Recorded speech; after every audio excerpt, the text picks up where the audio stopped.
당시 로마 황제는 디베르였어요. 누가복음 3장 1절. 그는 디베르 황제는 로마의 초대 황제 옥타비아누스의 의붓아리였어요. 그는 로마의 황제가 된 후 얼마 지나지 않았어 로마가 아닌 그 카프리 섬에 은둔해서 문서 정치를 시작했어요. 문서 정치. 뭐 지시 내려도 문서로 지시를 내리는 거예요. 말로 하는 게 아니에요. 면대면으로 하는 게 아니에요. 이때 디베르의 명령으로 유대에 파견된 총독 빌라도는 헤롯이라는 분봉왕과 예루살렘 성전을 장악하고 있던 대제사장들 그리고 바리새파와 사두개파 서기관들로 대표되는 유대의 고위급들 특히 가난한 민중들의 반란이라도 발생했다는 보고서가 혹시라도 카프리 섬으로 날아가서는 안 된다는 강한 강박 관념에 사로잡혔어요. 자기 목줄이 달려있거든요. 명줄이 달려있어요. 그 면대면으로 서로 이제 보고를 하면은 이제 좀 그 얘기가 좀 수월하게 잘 진행이 될 텐데 문서로만 이게 되니까 황제를 직접 뵙지를 못하니까 오직 문서로만 황제를 설득해야 했던 빌라도 입장에서는 만약 밀란이라도 발생하면 그 뒷감당이 쉽지 않았던 거예요. 요 역사적인 그 상황을 참 잘 알아야 돼요. 이런 로마의 정치 상황을 유대의 대제사장들 세력과 분봉왕 헤롯이 예수님의 숙청에 절묘하게 이용했던 거죠. 총독 빌라도에게 저 예수를 안 죽이면 당신은 가이사의 충신이 아니니이다. 막 이러면서 결국은 그 빌라도의 목을 조인 거죠. 빌라도의 약점을 이용한 거예요. AD 54년부터 68년까지 14년간 통치했던 로마 5대 황제 네로는 64년에 발생한 로마의 대화재에 대한 책임을 기독교도들에게 전가해서 대대적인 박해를 가했습니다. 이후 313년까지 249년간이나 계속된 로마의 박해는 콘스탄티누스 황제 때 이르러 극적인 반전을 맞았어요. 313년 콘스탄티누스 황제는 기독교를 로마 제국 내에 공인하면서 아프리카 총독에게 지시해서 각 교회에서 몰수한 모든 재산을 돌려주고 성직자들에게 기금을 제공해 주도록 했습니다. 나아가 392년 테오도시우스 황제 때는 밀라노에서 기독교가 로마 제국의 국교로 정해졌다고 발표하기에 이르렀습니다. 이후 1000년간 기독교는 황금기를 맞이하게 됐어요. 이처럼 로마 시대 하에서 기독교는 박해와 공인이라는 양극적 반전을 경험하게 되었습니다. 다음에는 이 기독교 10대 박해, 로마의 기독교 10대 박해에 대해서 한번 말씀을 나눌 시간이 있을 거예요.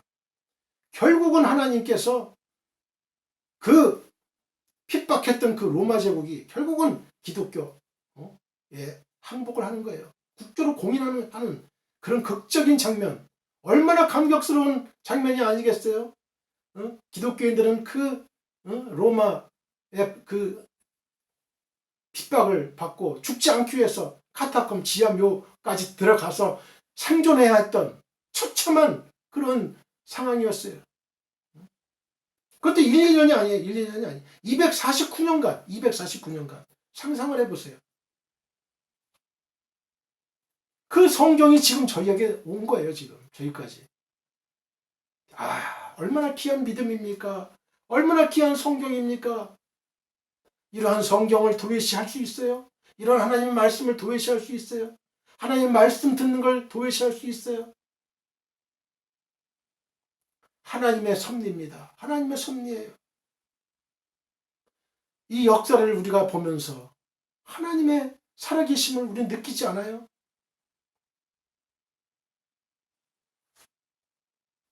로마 치하에서 기독교는 폭발적인 성장을 구가했습니다. 로마의 발달된 도로 체계와 행정 시스템이 기독교의 세계적 전파에 크게 기여한 것이죠. 하나님은 이걸 알고 계셨던 거예요. 로마를 이용하셨던 거예요. 로마의 발달된 그 도로 체계를 다 모든 길은 로마로 통한다는 그 말이 있을 정도로 도로 체계가 아주 잘 정비가 되어 있었던 거예요. 복음 전파가 그만큼 쉽게 빨리 전파될 수 있게끔 하나님은 시스템을 정비한 거예요. 행정 시스템.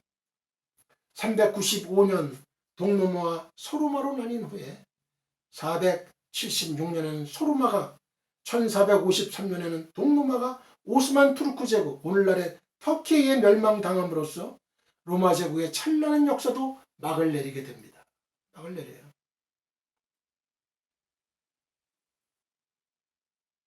기독교를 박해하던 위치에서 기독교를 국교로 삼고 역사의 전면에 내세우는 역할을 감당한 로마를 보면서 다시 한번 제 아무리 큰 제국이라도 하나님의 구속사에서 하나의 도구와 배경에 지나지 않음을 보게 됩니다. 한때 세계의 모든 길은 로마로 통한다고 했습니다. 그 길을 닦았던 로마가 스스로 하나님의 구속사역의 일부임을 알았더라면 얼마나 좋았을까요? 로마는 몰랐어요.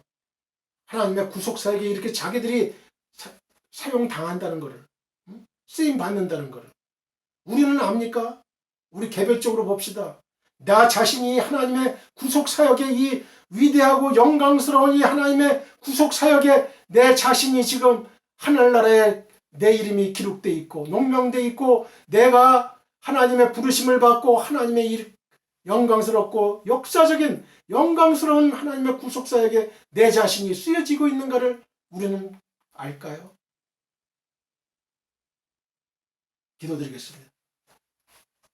하나님 아버지, 우리는 하나님 이 역사를 보면서 하나님께서 이 역사를 주관하시는 하나님이시라는 것을 우리는 온몸으로 뼛속 깊이 느끼고 있습니다.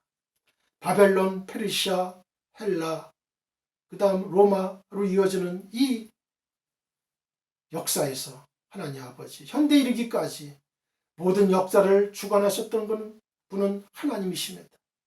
나라를 역사하시고 나라의 흥망성쇠, 인간 한 사람 한 사람의 인간 역사의 흥망성쇠 다 하나님이 개입하시지 않은 게 없고 하나님이 주권적으로 역사하지 않으신 것이 하나도 없음을 이 시간 솔직하게 고백드릴 수밖에 없습니다.